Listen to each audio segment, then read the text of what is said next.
Welcome to the Making of Me podcast, where we explore the defining moments that shape extraordinary people into who they have become. Today's guest is Sharon C. Jenkins, known as the Literary Midwife and the Love Broker. She worked at the intersection of storytelling, relationship, and purpose. As the founder of 40 Plus and Fletty, she helped people over 40 eat boldly, love wisely, and live fully. She's also the author, speaker, educator, and media host who guide aspiring writers to finally bet their book and help people rewrite the stories they have been telling themselves about love. Sharon's journey is one of reinvention, courage, and the refusal to let setback become the final chapter. It's really a pleasure and honor to have you on the show, Sharon. It's an honor to be here. Thank you for the opportunity. Thank you, Sharon. So, Sharon, before the book, before the platform, before the literary midwife, who was Sharon growing up and what earlier experience first shaped your relationship with storytelling and love? Well, according to today's terms, I would have been called a nerd because I always had my face in a book. Yeah. Woo. Wow. I was reading. So much so that when I turned 8 years old, I said, let me see if I can write Mm. poetry. So I started writing poetry. I didn't like to rhyme, so it was freestyle. But as early as 8 years old, I started Wow. writing. Authors were my superheroes, where the little boys had Batman and Spider-Man, all those and authors were my superheroes. Wow. That was really amazing and fascinating, especially in today's age and time where the internet is becoming the norm of the day. So you gave deeply yourself to non-profits or to non-profits, and then you were laid off. Take me into that moment. What did that feel like, and what did it do to your sense of identity? When I started working with nonprofits, is that what you said? I'm Yes, sorry. yes. Well, I just got this thing about helping people. I like to help people, but I also like to be a problem solver. So when you marry the two together, wherever I found myself, I'm either doing one or the other or Mm. both. I'm either problem solving or helping people. For example, in the nonprofit area, I've served on boards. I've also ran a nonprofit for a short season, helping ex-offenders transition back into society. So that in itself taught me that it's very important. It doesn't matter who you are. You've got to find a place to serve because that lends value or reinforces the fact that you have purpose. Yeah, amazing, amazing. So being laid off in a place where you have actually pour yourself into, it's not pour yourself is not just a career blow. It's a personal one. Uh, Oh, what were absolutely. what were you searching for in the aftermath, and what did the season of uncertainty teach you? Well, really, I guess for me, searching to find out where I can serve and really authentically being who I am and making sure that I'm aware and alert that during different seasons in my life, I become what I need to become so that I can be the best possible person ever during that season. I think sometimes we like to be the same carbon copy of Yeah, who we are, but I'm not 20 years old anymore. I can't go back and be that girl, that silly girl. I just can't. Okay. I know too much. All right. So I bring my authentic self to each season in my life. And whether it's a season where unfortunately I have challenges or opportunities present themselves, I always try to bring the authentic me so that I can get the value. So whether it's a failure or I'm moving forward, okay, there's something to learn from that experience. So if I have success, I know to duplicate that. If I, unfortunately, if I experience failure, that teaches me a lesson about not just the situation or circumstance, it teaches me a lesson about who I am and how I can be better. Yeah, amazing, amazing. Good, Mm. amazing on how you could get better. Yeah, thank you for sharing. So you work with people over 40, like off it too late to start over in love, in purpose, in life. How much of that belief did you have to wrestle with in yourself before you could help others straight? Well, like I told you, life is an evolution Yeah. for me. So when I'm 102, my grandmother lived to be 102. So Oh, I'm wow. anticipating I'm gonna have that legacy. My, I'm always looking at how to be better. And unfortunately, you and I both know certain situations make you bitter in that place. I'm always looking forward. And so that was something I had to build within. So we have to really be able to properly diagnose who we are and be honest about our strengths and weaknesses. And we can change, but we have to be intentional about that change. So when I've reached those places in life that required me to do a shift, I'm more apt to do the shift than to stay stuck in a place because I don't I don't like dysfunction. And I don't think you like No. dysfunction. Yeah, amazing, amazing. Also, the title, the literary midwife, is powerful. When you first realized that helping people or bet their stories was not just a skill you had, it was a calling. When did you get to discover it? I went to a writers conference in New Mexico, up in those hills and mountains. And yes, and it was my very first writers conference. And I took a manuscript with me. Now, keep in mind, I didn't know what in the world I was doing. So I took a whole bunch of bravado with me. I got this, So I get there, I actually get to sit down in front of real publishing companies with real acquisition editors. And most of them were polite, except for one Yeah. with me was number one, my manuscript wasn't formatted right based on industry standards. And number two, my manuscript is jacked up. Okay. Who wants to know the market? Who wants to know about my personal story? Unless I'm Oprah, at that time it was Yeah. Oprah. Unless I'm Oprah, nobody's going to really want to know who I am because they aren't aware. I'd have no popularity.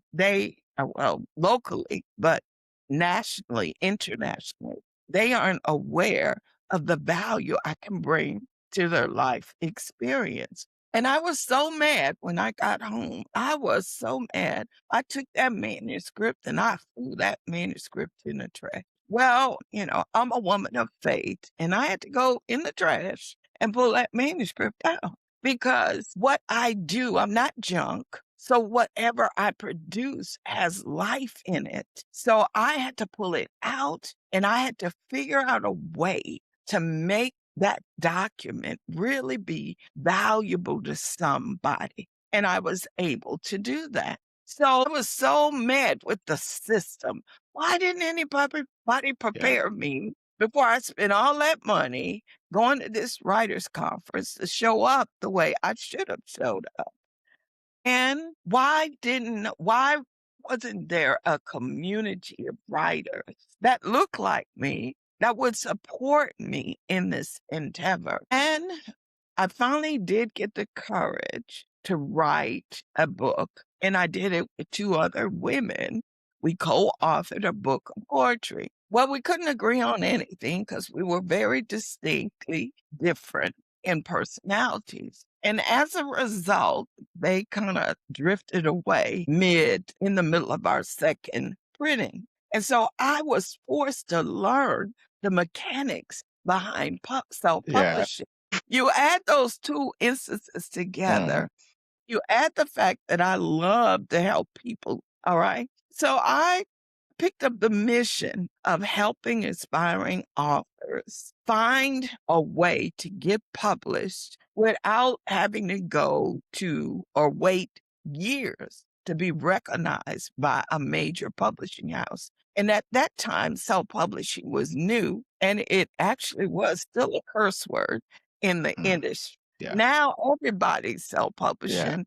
Why? You could get a book done in 24 hours. Amazon will publish it for you. But back then, if you really wanted to be considered a serious author, you had to go through the system. And so I wanted to help people who dreamed like I dreamed to write their books. That's how I became the literary midwife.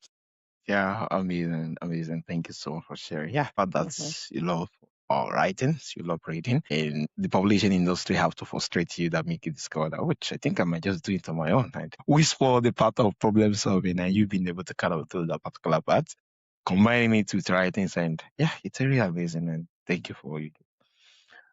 So love and storytelling, the center of your work. What is the connection you see between stories someone tell about themselves and the love life they ended up with? It depends on what you've been feeding yourself. I like pound cake. So if I eat a lot of pound cake and nothing else, the pounds are going to be, Yeah. expanded. I'm going to be big as a house eating pound cake. Yeah. So it's the same thing with life. It depends on what you're feeding yourself. You asked me earlier about people who reach a certain age and they get stuck. They get stuck in that place. They give up on love. Well, how do you change that? How do you reignite your heart? And the moral of the story is what you feed yourself. And so I've made it my mission over the last year to find positive examples of people who have found love later on in life. Actually, the first week in May, I will interview a couple who found each other later in life. I've interviewed about, I would say, 5 couples so far who found love later on in life. And then over 30 experts who are relationship coaches, are matchmakers, mental health people, actually physicians who talk about what love does to your body. See, I think a lot of times we get stuck because we only look at what we know. But when you find the courage to go beyond what you know and to be prepared or educated, and a lot of times, you know what? People don't think they need to be educated in love. That's funny, Yeah. isn't it? Especially with the divorce rate being what it Yeah. is. And you would think that they would say, "Oh my God, if I was in a academic program and 50% of my grades were Fs, Yeah. I would go a tutor." Wouldn't you seek a Yeah. tutor? Yeah. I So will personal tutor. right, right. So in life, people think that they're built for love. They may be built for love, but they don't know how to love because love redefines itself over the years. The way people loved back in my 20s are not the way that people love now. Okay. And you have to decide because the number of ways that you can love somebody are a lot more in society than they were back then. You have to decide, how do I want to love somebody? Number one. And number two, if I can't get it right, then maybe I'm doing something wrong because I'm the common denominator. And number three, well, okay, I'm doing something wrong. Let me get the help I need. Yeah, so true, so true, amazing. And I think I was discussing with a friend of mine the other time that some basic key things in life is not being taught in school. Sometimes we go to schooling for 4 years just to get a career that later we might not get to study or might not get to work in that line. Still, when it comes to the issue of money, they don't teach us in school, and it has to be the ups and downs we have to live with. we are going to pass out from this age. Relationship, which is very key, and once you get married, a whole lot of things that was not being make reference of is something you have to live with for life. So why is none of those things included in the curriculum to see how to actually more like get a relationship right, how to kind of make money, and be that these are the key these are the key ingredients of when it comes to living a full life that you are proud of and you are willing to show up in. But a career you can actually get to change it. Still, we studied for 4 years, but when it comes to those two basic stuff, there is no schooling aspect of it. They just expect that you figure it out. You just get to know it. It's So crazy. I can help you with that. There's such a generational divide. Younger people aren't seeking wisdom from older people, Mm, and older yeah. people are disgruntled with the way people are Yeah. living. So there's this great big divide. But Yeah. if you go back in our history, there was always the elders were always passing Mm, wisdom down. Now, just because our results aren't what, as an older person, just because our results aren't what you deem successful, that doesn't mean that our life yeah. experience hasn't taught us something. And we need to be in touch with you all because you carry the knowledge of newness, the knowledge of technology. You, how can I say it? You have metamorphed into a place where we aren't familiar with and we can Yeah. learn from each other. So that's what's happening. School was never meant to teach the basics. Yeah. Your community, your tribe. Mm, That's the role of the community. yeah. That's the role of the tribe. So when people decide that they're islands all by their little lonesomes and they don't need anybody and they can do life the way they want to do, yes, go Yeah. ahead. But you do risk Yeah. you do it at the risk of not having the support of a community, okay? Yeah. And it Yeah. So makes true. the world of difference. See, we're talking today, and I'm bringing my experience. We are in community now, Yeah. okay? And with your listeners, I'm in community with them, and they're in community with me. But it wouldn't have happened unless you did this podcast, you So see? true. And So then true. you didn't look at my picture because on my profile, Black women, we do hair any kind of way we want to, any kind of color we want to. Yeah. I've got gray hair and I've got black hair, and one day you might see me with red or purple hair. That's just who I am. I'm a very expressive human being, and I like being different when I wanna be different. But some people who went to my profile, who saw the gray hair would say, "Mm-mm, not for my Yeah. audience." That's not true. That's not true. We bring value to each other, and when we don't make that connection, we miss out. Yeah, amazing. So true. Thank you so much. Yeah, I think it just speaks volumes. And internet is coming into being. People are leaving out the elders in their communities to seek wisdom from various groups on the internet who doesn't even have the credibility and the experience being needed to actually take the trades. Yeah, this is really amazing. And thank you so much for sharing. Um, so you host a radio show called Doing Love God's Way. How has faith shaped your understanding of love, purpose, and reinvention you have walked through personally? Well, I've been walking this walk with God for over 30 years, and I've come to the First Corinthians 13 conclusion, Mm, and that is there's faith, there's hope, and there's love. But the yeah, greatest of these it's love. is love. So I'm on this mission. I'm on this mission in a world that is dark, that is uncaring, a world that, how can I say it? It's just out of control. I'm on this mission to share love, LOVE, and it starts with us. I've never not broken bread together. We're family. We're family because if it's no more than because we look alike, if it's no more than because we have similar interests. You're a podcaster, I'm a podcaster, okay? No? And it doesn't matter your geographical location. We're family. And once you identify the fact that we are family, then those walls start tumbling down when you say, I'm going to love you. I'm gonna love you, and I'm gonna put love I don't have to like you. I don't have to like what you do, Yeah. but I purpose me, Sharon, I purpose to love you.